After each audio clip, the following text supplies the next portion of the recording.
Assalamualaikum warahmatullahi wabarakatuh. Saya Sanu Yulianti dari kelas 2A S1 Keperawatan dengan NIM KHGC 19043. Di sini saya akan membahas mengenai salah satu jenis obat antibiotik, yaitu tetrasiklin. Baik, langsung saja ke pembahasan. Apa itu tetrasiklin? Tetrasiklin adalah antibiotik poliketida spektrum luas yang diproduksi dari genus Streptomyces dari Actinobacteria.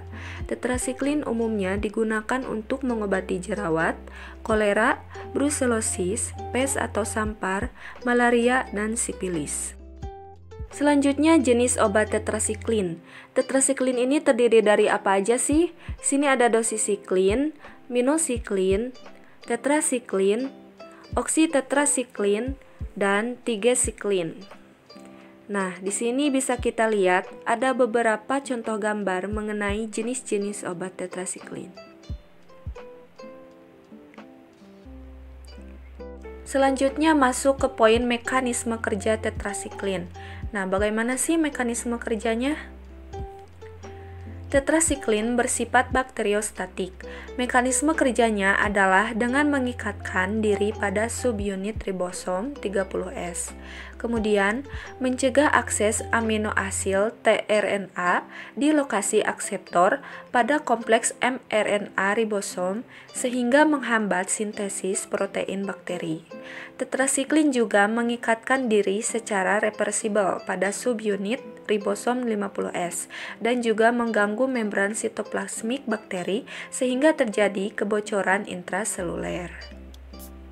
Selanjutnya masuk ke poin farmakokinetik.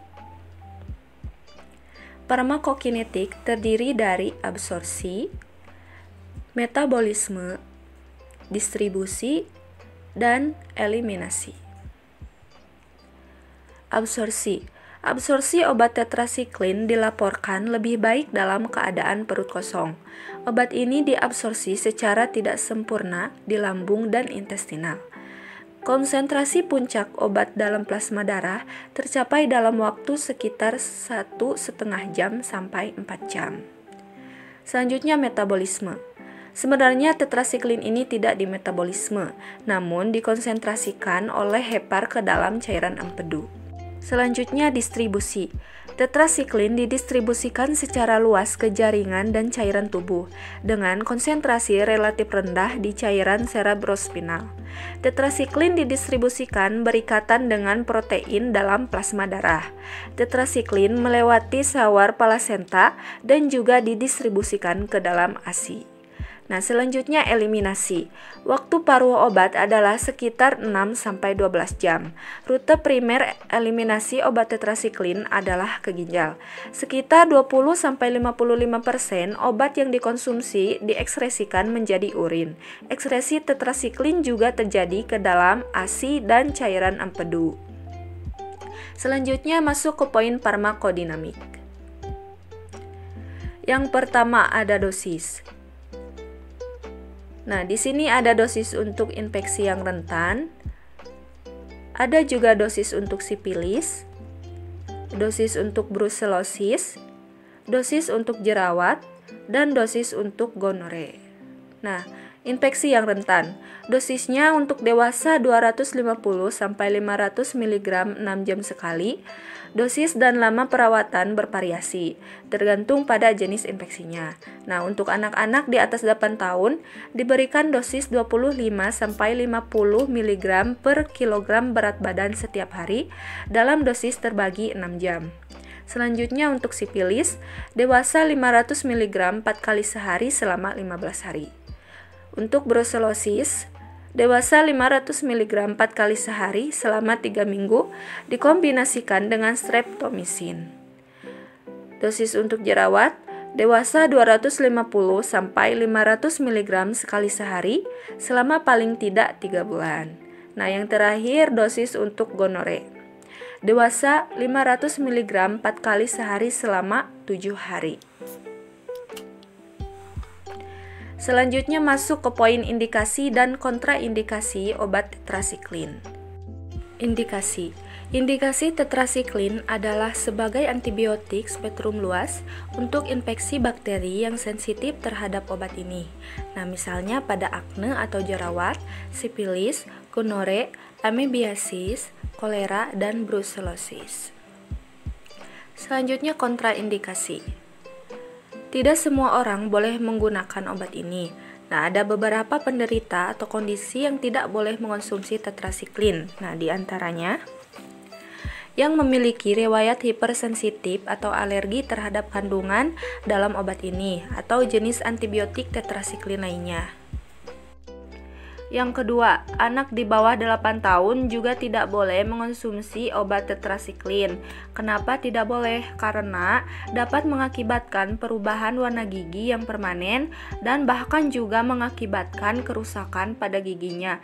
Nah, jadi untuk anak di bawah 8 tahun dianjurkan jangan diberi obat tetrasiklin.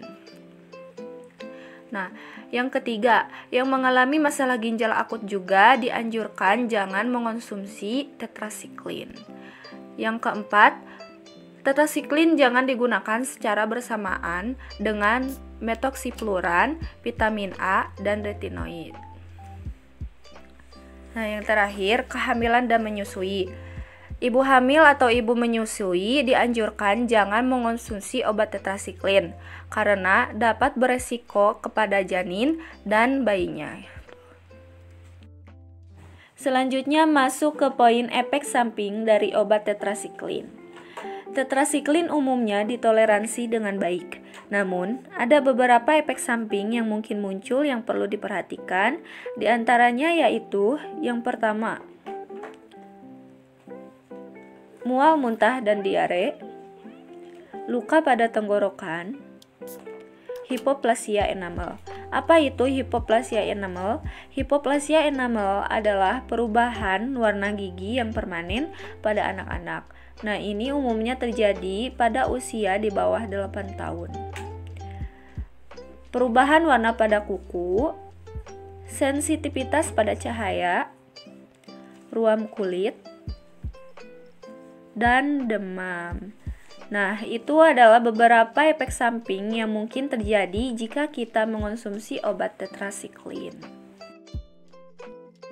Nah, selanjutnya masuk ke poin resistensi dari obat tetrasiklin.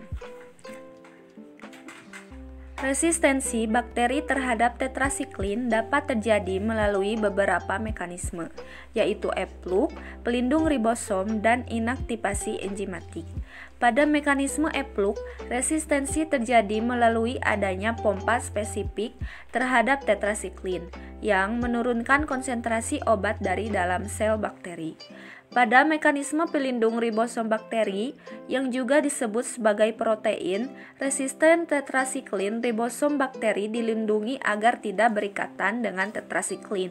Sedangkan pada mekanisme inaktivasi enzimatik terjadi modifikasi rRNA 16S di lokasi ikatan dengan tetrasiklin sehingga obat menjadi non-aktif. Nah, di sini saya akan menjawab salah satu pertanyaan yang sering muncul mengenai obat tetrasiklin. Nah, apakah boleh tetrasiklin ini dikonsumsi oleh ibu hamil dan ibu menyusui? Baik, langsung saja ke penjelasannya. Tetrasiklin masuk dalam kategori D untuk ibu hamil menurut FDA. Hal ini berarti bahwa tetrasiklin terbukti menimbulkan resiko terhadap janin manusia.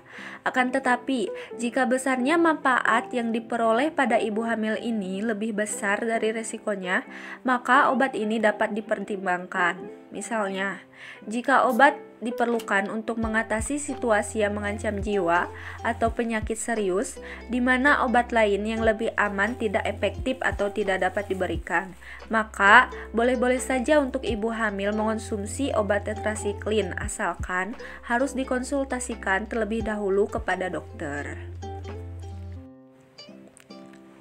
Selanjutnya, tetrasiklin diketahui dapat terinteraksi pada ASI ibu menyusui. Obat ini juga dapat mempengaruhi pertumbuhan tulang dan gigi bayi. Untuk itu, penggunaannya sebaiknya dikonsultasikan dahulu dengan dokter. Jadi dapat disimpulkan, baik ibu hamil maupun ibu menyusui dibolehkan saja untuk mengonsumsi obat tetrasiklin, namun akan menimbulkan risiko. Maka dari itu, bila ingin menggunakan obat tetrasiklin ini harus dikonsultasikan terlebih dahulu dengan dokter gitu. Baik, mungkin dicukupkan sekian materi yang dapat saya sampaikan mengenai tetrasiklin. Mohon maaf bila banyak kekurangan maupun kesalahan dalam penyampaian materi tersebut. Terima kasih atas perhatiannya. Wassalamualaikum warahmatullahi wabarakatuh.